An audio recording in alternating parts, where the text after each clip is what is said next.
I was standing halfway up the highest mountain in Iraq. On the trail below me, deadly minefields were concealed by a blanket of snow.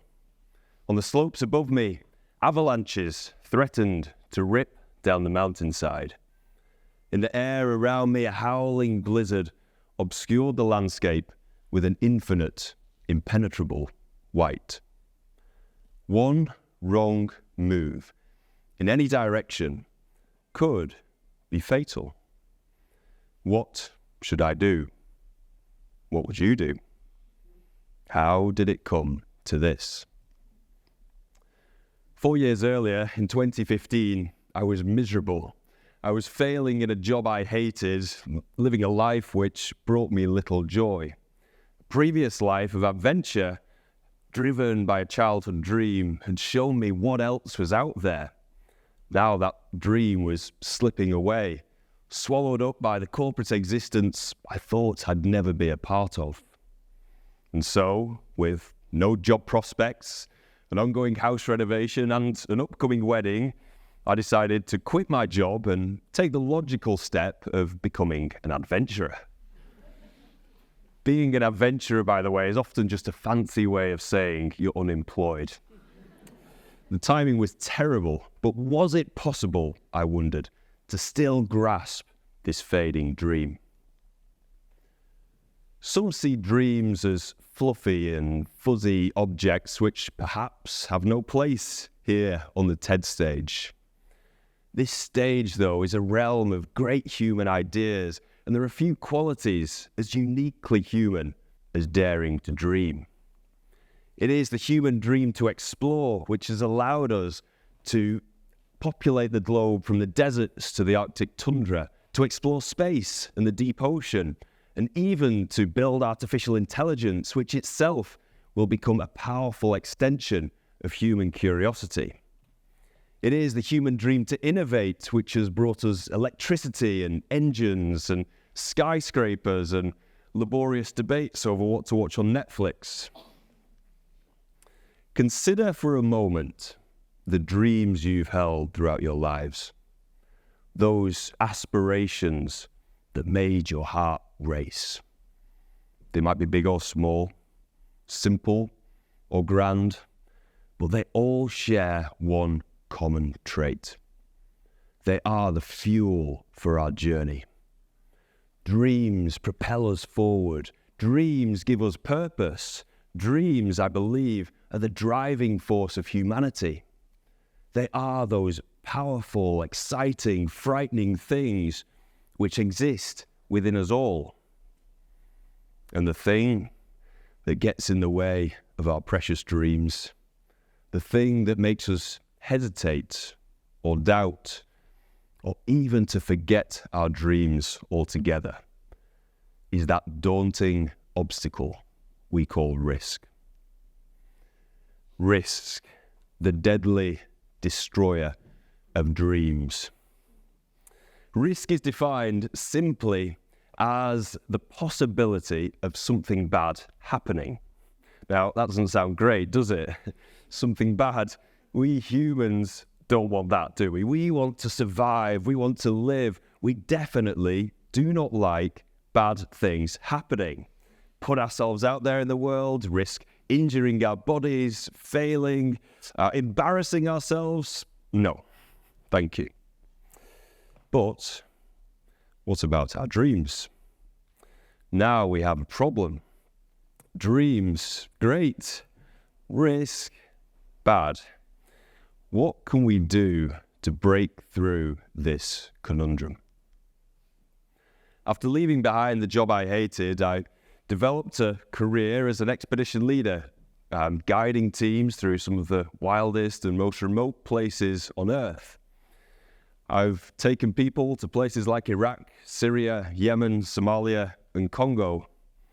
My adventures have taken me across vast frozen lakes, to the summits of African active volcanoes, and into some of the most remote civilizations on Earth across over 75 countries.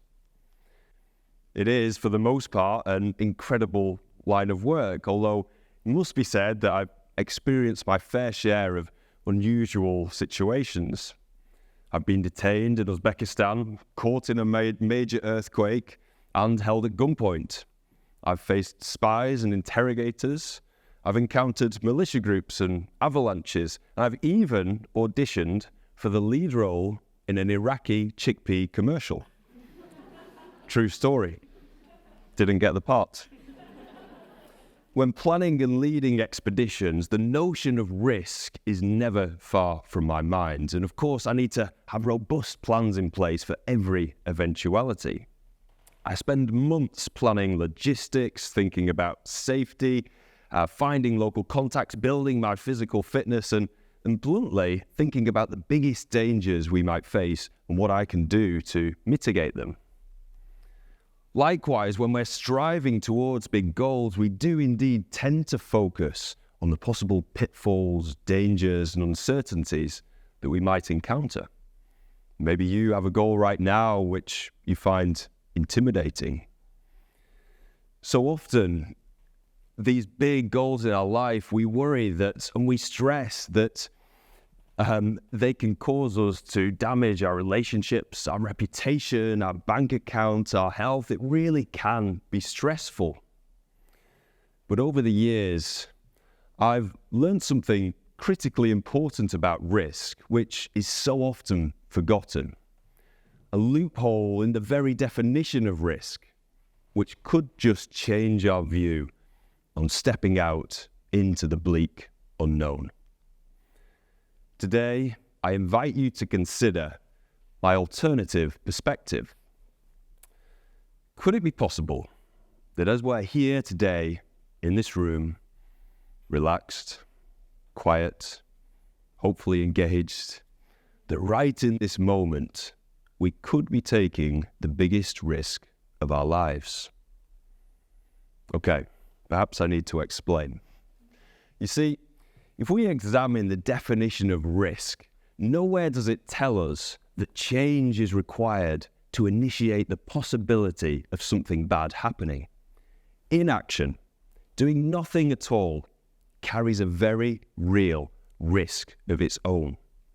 The thing we rarely consider is the risk of not striving towards that goal, the risk of not fulfilling that dream, the risk of not even trying. Risking it all does not need to mean stepping away from our current situation. Risking it all can mean failing to take that big step, never discovering what life really has in store for us, risking everything that lies on the other side of that decision. And consider this: if humans throughout millennia had not taken that bold leap again and again and again, there would have been no innovation, no exploration, and no progress. Risk is the counterweight to comfort. It is, along with our dreams, the very thing which propels humanity forwards. There's a saying, the place you'll find the most dreams is in the graveyard. That's because so many of us have these hopes and dreams which we never act upon. And what a tragedy it would be if we never found out what we're really capable of, if we never had the courage to fulfill our true potential. I'm going to take you back now to that day when I was standing halfway up the highest mountain in Iraq. I'll now confess that there were a few details I did not initially share.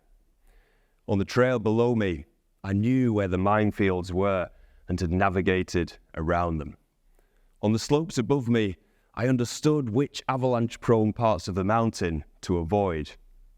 In the air around me, the howling blizzard was forecast to fade away.